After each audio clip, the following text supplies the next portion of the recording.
नमस्कार दोस्तों, जैसा कि आपको पता है कि उत्तर प्रदेश लोक सेवा आयोग ने अपना परीक्षा कैलेंडर जारी कर दिया है। विभिन्न परीक्षाओं की तिथियां घोषित हो चुकी हैं और जो इस चैनल पर यानी कि डीपी एडुकर चैनल पर जो हम परीक्षाओं को फोकस कर रहे हैं वो हमारी 3 प्रमुख परीक्षाएं फिलहाल हैं, जिनमें है खंड शिक्षा अधिकारी, समीक्षा अधिकारी 2016 और पीसीएस प्रारंभिक परीक्षा 2020। हम लोग मिलकर के इन तीनों परीक्षाओं को फोकस कर रहे हैं। हमारे बहुत से ऐसे विद्यार्थी हैं, भाई बंधु हैं जो इनमें से तीनों परीक्षाएं दे रहे हैं। बहुत से ऐसे लोग हैं जो इनमें से 2 परीक्षाएं दे रहे हैं, या कुछ लोग ऐसे भी हैं जो इनमें से 1 परीक्षा दे रहे हैं। ठीक है, 2 और 3 परीक्षा वालों की संख्या ज्यादा है। ठीक है, अब देखिए तीनों परीक्षाओं का पैटर्न लगभग एक जैसा ही है, पीसीएस को छोड़ दिया जाए, लेकिन खंड शिक्षा अधिकारी का और समीक्षा अधिकारी परीक्षा का पैटर्न अगर देखा जाए तो लगभग एक जैसा ही है। जीएस की हम बात कर रहे हैं और जो समीक्षा अधिकारी है उसमें हिंदी भी ऐड हो जाती है। ठीक है, तो जो तिथियां घोषित की गई हैं वो बीओ की आपको पता है कि 16 अगस्त को परीक्षा है। आज से अगर लगभग 2 महीने का हमको समय मिल जाएगा। ठीक है, समीक्षा अधिकारी हमको लगभग 3 महीने का समय मिलेगा और पीसीएस की परीक्षा हमको लगभग 4 महीने का समय मिल जाएगा। ठीक है, अब इन 2, 3, 4 महीनों की क्या रणनीति होनी चाहिए, क्या हम फोकस करें, क्या पढ़ें क्या ना पढ़ें, रिवीजन कैसे करें, किन किन विषयों को हम प्रायोरिटी में रखें, कैसे हम पढ़ाई करें, इन सारी बातों का जो भी निचोड़ है वो हम आपको बताने वाले हैं कि इतने कम समय में, इतने कम दिनों में कैसे परीक्षा की एक स्मार्ट स्ट्रेटजी बनाई जा सकती है। तो इसलिए पूरे वीडियो मेरे साथ बने रहिए और देखिए कि हम किन किन मुद्दों पर फोकस करते हैं और किन किन चीजों को ज्यादा अपनी प्रायोरिटी में शामिल करते हैं। देखिए, अगर खंड शिक्षा अधिकारी सबसे पहले परीक्षा यही है और आप ये भी देख रहे हैं कि हर महीने कोई ना कोई एक परीक्षा है, यानी कि अगर हम एक बार अच्छे से तैयारी कर लें, सारी चीजों को एक बार पढ़ लें, तो ये आप यकीन मानिए कि सारी परीक्षाएं आपकी एक साथ निकल जाएंगी और पता चलेगा अगर आपने तीनों परीक्षाएं दी हैं तो आपका तीनों प्री पास हो गया। कितना अच्छा लगेगा कि हमने एक साथ 2-3 परीक्षाओं की प्रारंभिक परीक्षा पास कर ली। ठीक है, और दोस्तों इस चैनल का या इस परिवार का या हमारा उद्देश्य यही है कि इस चैनल के माध्यम से कम 100 अधिकारियों को निकालना, चाहे वो समीक्षा अधिकारी हो, खंड शिक्षा अधिकारी हो या फिर पीसीएस अधिकारी हो, कम से कम 100 अधिकारियों को इस चैनल के माध्यम से निकालना है। इसमें आपकी भी भूमिका होगी और हमारी भूमिका होगी। दोनों लोग मिल करके जब कोई काम करेंगे तो निश्चित रूप से ये आप अपेक्षित रख सकते हैं कि परिणाम अच्छा ही होगा। चलिए शुरुआत करते। देखिए, जो खंड शिक्षा अधिकारी है इसमें तो सिर्फ आपको जीएस पढ़ना है। ठीक है, जीएस के जो भी 5 विषय हैं उनको आपको पढ़ना है। साथ ही समीक्षा अधिकारी में आपको जीएस तो पढ़ना ही है, हिंदी भी आपको पढ़नी पड़ेगी। ठीक है, और पीसीएस में आपको जीएस के साथ साथ आपको सीसेट भी पढ़ना पड़ेगा। ठीक है, सीसेट की क्या रणनीति होगी, सीसेट कैसे पढ़ना चाहिए, इस पर आपको हम एक से अलग से एक वीडियो दे देंगे और सारी रणनीति के बारे में बता देंगे कि सीसेट में किन किन बिंदुओं को फोकस करें जिससे कि आराम से सीसेट निकल जाए। ठीक है, अगर हम देखिए जीएस की बात करें तो जीएस में हमको क्या क्या पढ़ना पड़ेगा।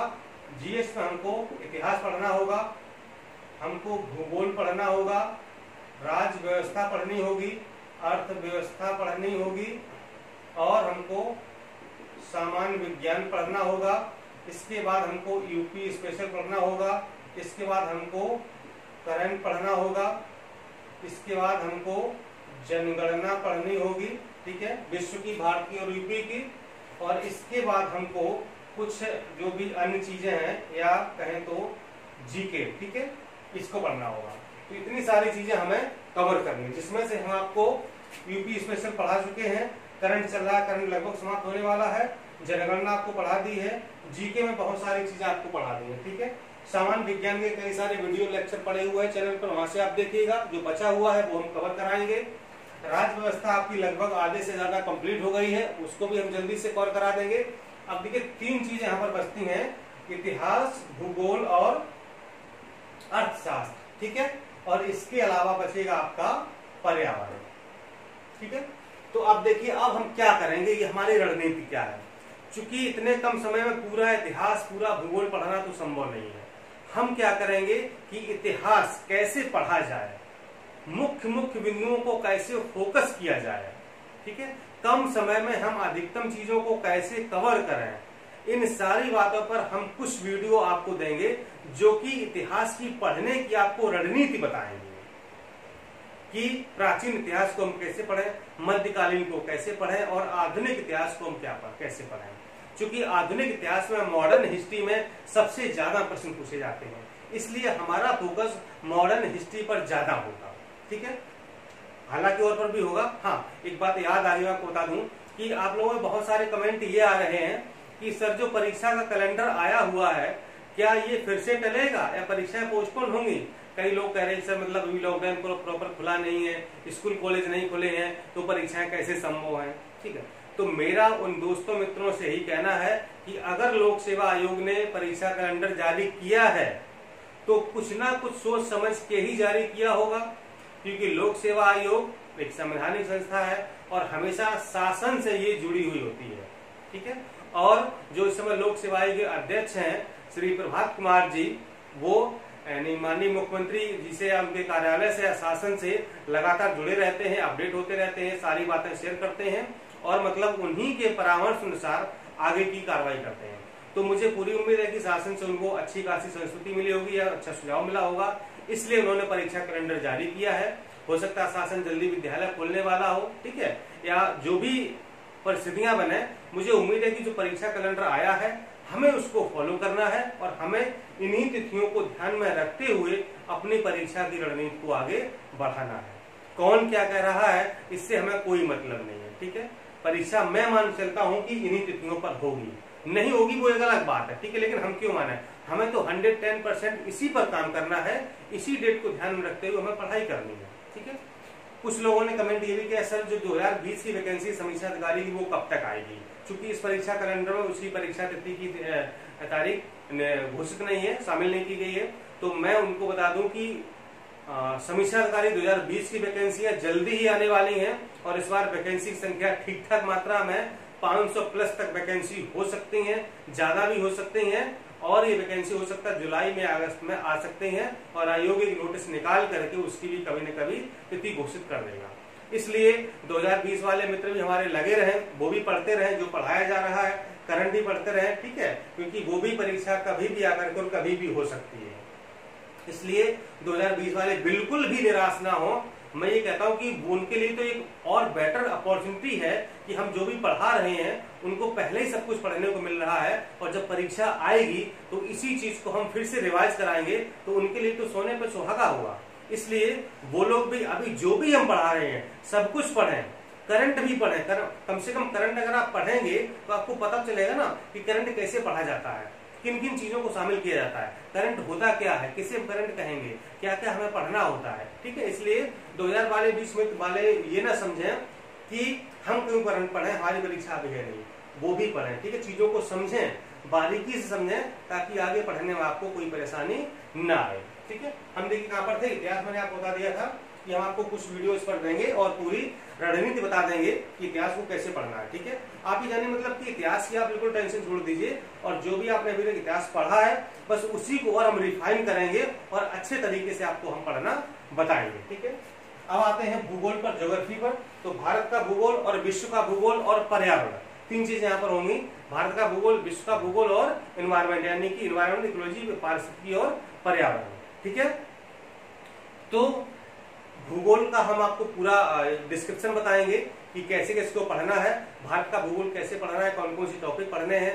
ठीक है, नदियां, पर्वत, पठार, जलधारा, एवरीथिंग जो भी चीजें हैं हम सब पर वीडियो बनाएंगे, आपको देंगे, बताएंगे कैसे पढ़ना है। विश्व का भूगोल में कौन कौन से कॉन्टिनेंट हमको पढ़ने हैं, किन किन पर फोकस करना है, ये सारी बातें आपको हम बताएंगे।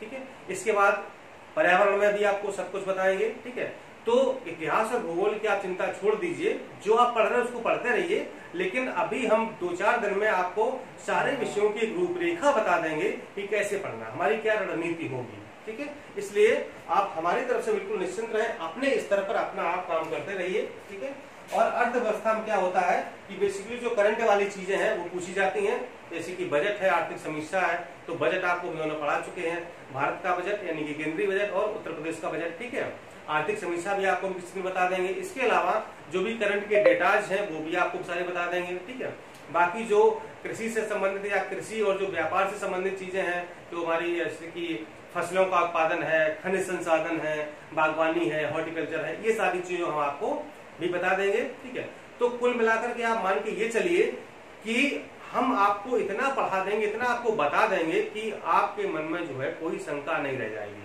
लेकिन प्रयास आपको करना होगा, अपने पढ़ाई के घंटे आप बढ़ा दीजिए।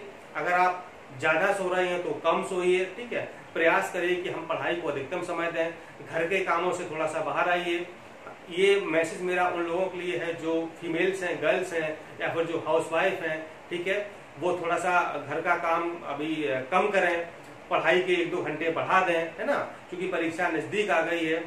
तो घर वालों का भी हम संदेश देंगे कि मतलब वो भी उनका सहयोग करें और मतलब पढ़ाई के लिए थोड़ा समय दें। 2-3 महीने की बात है, और अगर 2-3 महीने आपने एकदम से सही दिशा में लगा दिए तो निश्चित रूप से आपको एक अच्छा सा रिजल्ट मिलेगा और आप प्रारंभिक परीक्षा पास कर जाएंगे और जल्दी ही आप देखेंगे कि हम आपको मुख्य परीक्षा के लिए पढ़ा रहे हैं। ठीक है, और बीच बीच में हम आपको मुख्य परीक्षा के लिए भी टिप्स देते रहेंगे कि खंड शिक्षा अधिकारी की मुख्य परीक्षा कैसे होगी, समीक्षा अधिकारी की मुख्य परीक्षा कैसे होगी, गद्यांश पद्यांश कैसे लिखा जाता है, शीर्षक कैसे लिखा जाता है, निबंध कैसे लिखें, पत्र लेखन कैसे करें, है ना, और जो है रेखांकन से उनकी व्याख्या कैसे करें, एक अच्छा शीर्षक कैसे लिखें। इन सारी बातों को आपको हम बीच बीच में बताते रहेंगे। ठीक है, इसलिए बिल्कुल आप निश्चिंत रहिए और यहाँ से आपको इतना कुछ मिल जाएगा कि आपको शायद मांगने की आवश्यकता नहीं पड़ेगी। थोड़ा धैर्य बनाए रखें, पेशेंस बनाए रखें। ठीक है, क्योंकि पेशेंस बहुत बड़ी चीज है। ठीक है, मन को शांत रखें, दिमाग को केंद्रित करें, यही सफलता का मूल मंत्र है। जितना आप शांत रहेंगे और केंद्रित रहेंगे उतनी ही आपकी पढ़ाई अच्छी होगी। घंटे मायने नहीं रखते हैं, आपका शांत होना, केंद्रित होना मायने रखता है। ठीक है, तो ये तो आपको हमने एक छोटी सी रणनीति बता दी है। जल्दी आपको हम एक जो है पहले हम आपको इतिहास का वीडियो देंगे, इतिहास के बारे में बताएंगे, इतिहास को आपको कैसे पढ़ना है। ठीक है, उसकी पूरी रणनीति क्या होगी, और आप ये मन में बैठा लीजिए कि इस बार हमें अधिकारी बनना है, यानी कि अभी नहीं तो कभी नहीं। ये इतना गोल्डन ऑफर है, इतना सुनहरा अवसर है आपके लिए कि मुझे लगता है कि इससे जल्दी और इतने आसानी से आप अधिकारी कभी नहीं बन पाएंगे। खंड शिक्षा अधिकारी आपको पता है कितने 13-14 साल बाद वैकेंसी आएगी, अब आई है, अब कब आएगी कोई पता नहीं है। इसलिए खंड शिक्षा अधिकारी की 309 वैकेंसी में से एक सीट बुक कर लीजिए। आपको एक चाहिए सर। ठीक है, समीक्षा अधिकारी में भी ऐसे लगभग 300 प्लस सीटें हैं। तो जो समीक्षा अधिकारी वाले हमारे मेंबर्स हैं, जो भी गर्ल्स बॉयज हैं, तो वो भी अपनी अपनी एक सीट निर्धारित कर लें कि हमको बस एक सीट चाहिए। ठीक है, और इस तरह से जब आप मतलब एकदम बिल्कुल मन में दिमाग में बैठा लेंगे कि नहीं हमको करना है, किसी भी कीमत पर करना है, तो निश्चित रूप से आप कर दिखाएंगे। और मैं भी चाहता हूं कि आप कर दिखाएं और अधिकारी बनकर के आप जल्दी से हमसे मिलने आए, मुझे बहुत अच्छा लगेगा। धन्यवाद, नमस्कार।